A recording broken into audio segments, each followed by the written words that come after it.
Hello dear friends and students, मैं PK Siddhant स्वागत करता हूँ आपका अपने channel CSR and JAM chemistry by Siddhant पे। डियर स्टूडेंट्स, आज जो हम लोगों का टॉपिक है, जो मैटर ऑफ डिस्कशन है, वो ये है कि किस तरह से IIT जैम की तैयारी की जाए। ठीक है, तो IIT जैम की तैयारी करने में समस्याएँ क्या आती है। सबसे पहली बात है कि इसका जो सिलेबस IIT से काफ़ी ऊपर है। IIT JEE के जो एडवांस लेवल है उससे ऊपर होता है इसका सिलेबस, उससे टफ होता है। BSc वाले क्वेश्चंस पूछे जाते हैं, लेकिन हमारे यहाँ अनफॉर्चुनेटली जितने बच्चे होते हैं उनके साथ प्रॉब्लम होती है कि वो BSc तो वो रट के पास कर जाते हैं। मैं DU BHU के बच्चों की बात नहीं कर रहा, अच्छी यूनिवर्सिटी के बच्चों को तो खैर ढंग से सिखाया जाता है, लेकिन लोकल एरियाज़ के जितने बच्चे होते हैं जो IIT जैम का सपना तो देखते हैं, लेकिन उनके साथ समस्या ये होती है कि वो BSc किसी गेस्ट पेपर से पढ़ के और रट के ही पास करने की कोशिश करते हैं। तो उनके लिए क्या ऑप्शन हो, क्या तैयारी का जो सिस्टम हो उनके लिए, जिससे वो रिजल्ट ला सकें। तो हम लोग एक एक करके इन मैटर्स पे डिस्कस करेंगे। आज की जो क्लास है, ये जो वीडियो है वो बहुत इंपॉर्टेंट होने वाली है। उम्मीद करता हूँ कि आप इसको पूरा देखिए, पूरा समझिए। सबसे पहली बात है कि आपके साथ जो सबसे बड़ी समस्या है कि आप भूल जाते हैं। ठीक है, इस पे कैसे काम करें कि हम भूलें ना। देखिए, भूलने की समस्या तो क्या सबके साथ है। मोस्ट ऑफ द जितने भी स्टूडेंट्स हैं, चाहे मैं हूँ, आप हो, हम सबके साथ ये भूलने की समस्या होती है। आप देखते हैं ना कि वो एक पीरियड टेबल याद करने में लोगों को कितना समय लग जाता है। ठीक है, तो भूलना एक कॉमन प्रोसेस है, वो बहुत बड़ी बात नहीं है। भूलने से बचने के लिए आपको लिख कर प्रैक्टिस करनी होगी। ठीक है, आपको कॉपी पे आप ढेर सारे रफ कॉपी ले आइए, अच्छी क्वालिटी कॉपी, इतनी भी सस्ती वाली कॉपी नहीं कि आप इस साइड लिखो, उस साइड जो है उसकी मार्कर का निशान आ जाए, ऐसा नहीं। आपको ऐसी कॉपी यूज़ करनी है जो आप थोड़ी सॉफ्ट कॉपी हो, अच्छी कॉपी हो, पतली पतली रफ़ कॉपीज़ ले आइए। और जो भी आप पढ़ते हैं, जो भी आप रिवाइज़ करते हैं, उसको आप लिख कर रिवाइज़ कीजिए। देखिए, लिख कर रिवाइज़ करने का बहुत बड़ा फ़ायदा होता है कि वो आप लंबे समय तक आप भूलते नहीं हैं। दूसरी बात ये है कि भूलने की बीमारी को रोकने के लिए दूसरी बात ये है कि आप जब हाइलाइटर मार्कर यूज़ करो, ठीक है, जो आप कॉपी पेन, जो भी कॉपी या बुक जो भी पढ़ते, तो आप उसमें इंपॉर्टेंट पॉइंट को हाईलाइट करो। आप बुक में हाईलाइट कर रहे होते हो, लेकिन एक्चुअली में वो हाईलाइट आपके दिमाग में हो रहा होता है। ठीक है, वो हाईलाइट आपके दिमाग में हो रहा है, तो आप उसको इग्नोर नहीं करो, हाईलाइटर यूज़ करो। हाईलाइटर का यूज़ करना आपके लिए बहुत बेनिफिशियल होगा। तीसरी बात, आप जब उसको पढ़ते हो तो या पढ़ने का तरीका क्या होता है, रीडिंग करने का तरीका क्या होता है कि पेन उठाओ, कॉपी पे रखो या बुक पे रखो और लाइन के साथ आगे बढ़ो। ये क्या होता है ना, एक कॉम्बिनेशन बिठाना हुआ। ठीक है, और साथ में लिपसिंग करो, बोल के मत पढ़ो। बोल के पढ़ने से क्या होगा कि आपके जो वॉइस है और जो आपकी जो देखने और सुनने की जो क्षमता है वो उसमें कोलैप्स होगा। ठीक है, तो आप जो बेस्ट तरीका बताया जाता है याद करने के लिए, आप उसको देखो, जैसे कोई रीडिंग दे रहे हो तो पढ़ो और लिपसिंग करो, बोल के मत पढ़ो। बोल के पढ़ने से आप खुद में डिस्टर्ब हो जाओगे। चौथी बात अगर मैं आपको बताऊँ इसी भूलने की बीमारी के रिलेटेड, ठीक है, तो आप यहाँ पर क्या करो कि भूलने से बचने के लिए आप सारे पॉइंट्स को जो है उसको जब हाइलाइटर चलाते हैं उसको आप एक अलग से कॉपी पे लिख लिया करो। ये शॉर्ट नोट्स नहीं है, शॉर्ट नोट्स अलग चीज़ है। जो आप हाइलाइटर को लगा के पढ़ रहे हो उसको आप एक अलग से रफ में ही लिखो, कोई दिक्कत नहीं, रफ में ही लिखो, लेकिन इंपॉर्टेंट पॉइंट को हाईलाइट करो, उस पर कलम गुजरने दो और उसको अलग से लिख लो और उसको 4-5 बार अलग से लिख लो। फिर ये जो आपका हुआ, ये भूलने से बचने का सबसे बेस्ट तरीका हुआ। ठीक है, आप इसको भूलोगे नहीं अब। और सबसे लास्ट में आपको उपाय बताऊंगा कि भूलने से बचने का सबसे बेस्ट तरीका क्या होता है कि आप ये एक्चुअल में रिवीजन का बेस्ट प्रोसेस है। रिवीजन का बेस्ट जो है वे है कि कैसे आप सब्जेक्ट को रिवाइज करते हो। तो सब्जेक्ट को रिवाइज करने का बेस्ट तरीका आपके पास ये है कि आप जिस चीज़ को आज पढ़ते हो, मान लो आपने आज क्लास की या आज आपने कुछ भी पढ़ा, वीडियो में, ऑनलाइन में, कहीं से भी आपने कुछ पढ़ा, उसका फर्स्ट रिवीजन आज ही होना चाहिए। अगर आपने दिन में कुछ पढ़ा तो उसका फर्स्ट रिवीजन आज रात तक में हो जाना चाहिए। ठीक है, सेकेंड रिवीजन 2 दिन के अंदर हो जाना चाहिए। ठीक है, दूसरा दिन से तीसरा दिन नहीं होना चाहिए। सेकेंड रिवीजन दूसरे दिन के अंदर हो जाना चाहिए। थर्ड रिवीजन 1 वीक के अंदर कीजिए। फोर्थ रिवीजन 1 मंथ के अंदर कीजिए। फिफ्थ रिवीजन 1-2 महीने बाद भी कीजिएगा तो फ़र्क नहीं पड़ता, फिर आप भूलेंगे नहीं। तो इस तरह आपने क्या हुआ कि जब आपने फर्स्ट टाइम रिवीजन किया, जिस दिन आपने पढ़ा उसी दिन आपने रिवीजन किया, तो उस दिन आपको, मान लो अगर आपने 5 पेज पढ़े हैं तो सेम डे में आप रिवाइज करोगे तो आपको क्या मतलब हार्डली 15-20 मिनट लगेंगे। नेक्स्ट डे जब आप उसको रिवाइज करोगे तो आपको 10 मिनट लगेंगे 2 दिन के बाद। उसके एक वीक के अंदर रिवीजन करोगे तो आपको 5-7 मिनट लगेंगे। फिर उसके बाद आपको जो है 1 मंथ के अंदर रिवीजन करोगे तो आपको वही 4-5 मिनट का हार्डली टाइम लगेगा, चूँकि लिख के भी याद करना होता तो टाइम को डबल कर लो, 5 के बदले 10 मिनट कर लो। फिर 6 महीने के बाद आपको भी उतना ही टाइम लगना है। ठीक है, यानी आपने टोटल 5 बार रिवाइज किया, और 5 बार रिवाइज करने में आपको हार्डली अगर 10 से 15 मिनट में जोड़ के चलूँ तो मतलब हार्डली 1.5 से 2 घंटे आपको टोटल 6 महीने के अंदर लगे। आप क्या करते वो मैं बताता हूँ। आपने आज पढ़ा, कॉपी उठा के फेंकी, ठीक है, खाए पिए सो गए। अब जब नेक्स्ट क्लास गए तो आपको याद आया कि भाई हमने तो वो सर ने जो पिछली क्लास पढ़ाया था वो एक बार देख लेना चाहिए, या ऑनलाइन क्लासेस देख रहे हो तो आपको फील होता है यार एक बार उसको रिवाइज कर लेते, बोलते अच्छा ठीक है ना बाद में कर लेंगे। और बीते बीते आप क्या करते हैं, देखिए आप वो करते हैं जो मैं आपको बता रहा हूँ। बीते बीते क्या होता है कि 5-7 दिन बीत जाते हैं, 1 वीक के बाद आपको याद आता है कि वह रिवाइज करते हैं, और आप रिवाइज करने बैठते हो, लेकिन सारी चीज़ें तो डिजॉल्व हो चुकी है। अब आपको उसी दिन 1.5 से 2 घंटा लग गया उस चीज़ को रिवाइज करने, मिनिमम 1.5-2 घंटा लगेगा आपको। अगर मेरी बात का बिलीव नहीं है तो अपने पास्ट को एक बार चेक कीजिए। 1.5-2 घंटा आपको रिवाइज करने में लग गया। जैसे 1.5-2 घंटा रिवाइज करने में लगा, अब लगा कि यार अब क्या कर सकते हैं, बेकार हो गया, सारा खेल ख़त्म हो गया। तो अब फिर अगले महीने क्या रिवाइज करोगे, फिर वो कॉपी उठा के आपने रख दी, कभी टेस्ट वेस्ट हुआ तो देखा, अदरवाइज एग्ज़ाम के टाइम में ही खोली, तो ये सारा आपका खेल ख़त्म हो गया। तो जो मैंने आपको रिवीजन का तरीका बताया, ठीक है, उसको फॉलो करो।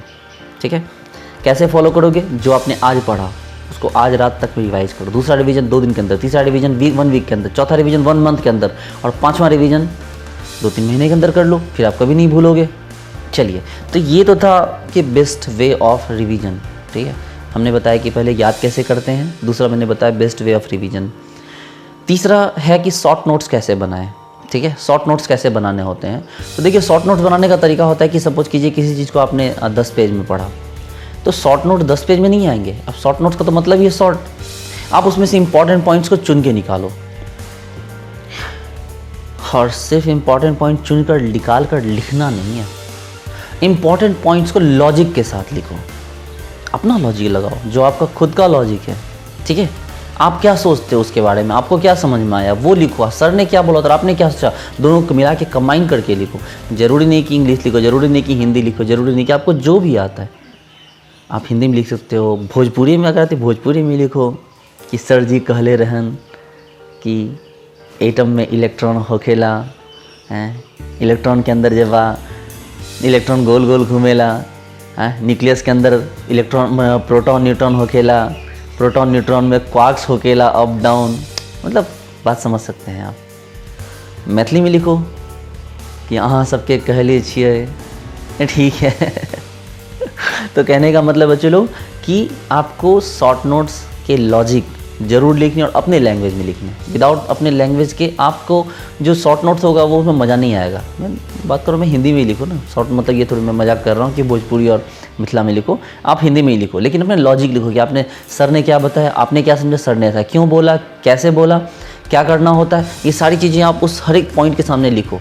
तो इससे क्या होगा कि 10 पेज का जो आपने नोट्स बनाया है, 10 पेज का नोट्स आपको शॉर्ट नोट्स में मतलब 2 से 2.5 पेज में आ जाएगा। उससे सस्ता मत करो। आप ये मत सोचो कि इतने से पेज में सारा लिख लो, फिर वो तो चीट हो गई, वो तो एग्जाम का चीट हो गया वो। यानी कि अगर आपने एक कॉपी है आपके पास, 500 पेज की कॉपी है, 500 पेज की कॉपी में अगर आपने नोट्स बनाए हैं तो कम से कम 100 पेज में आपका शॉर्ट नोट्स आना चाहिए। शॉर्ट नोट्स इतना भी छोटा मत करो। तो ये शॉर्ट नोट बनाने का सबसे बेस्ट तरीका है।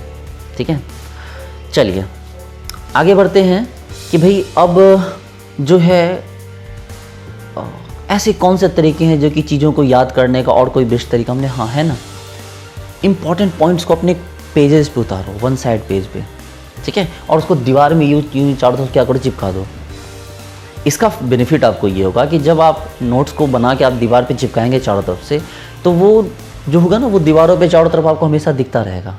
वो लगेगा कि नहीं भाई यहाँ ये हो रहा है, यहाँ ये हो रहा है। आज सुबह उठोगे बेड के सामने से देख ले, अच्छा आज काइनेटिक्स को रिवाइज कर लिया, उसके नीचे वाला पूरा सॉलिड स्टेट का है, एक बार पूरा सॉलिड स्टेट, मतलब नहीं समझ रहे बात को, जैसे दीवार हो, अब 10 फीट की दीवार है, मान लो यहाँ से यहाँ तक आपने क्या किए हैं, A4 साइज़ के पन्नों में उसके सारे फॉर्मूला लेके यूँ यहाँ से यहाँ तक चिपका दिए हैं।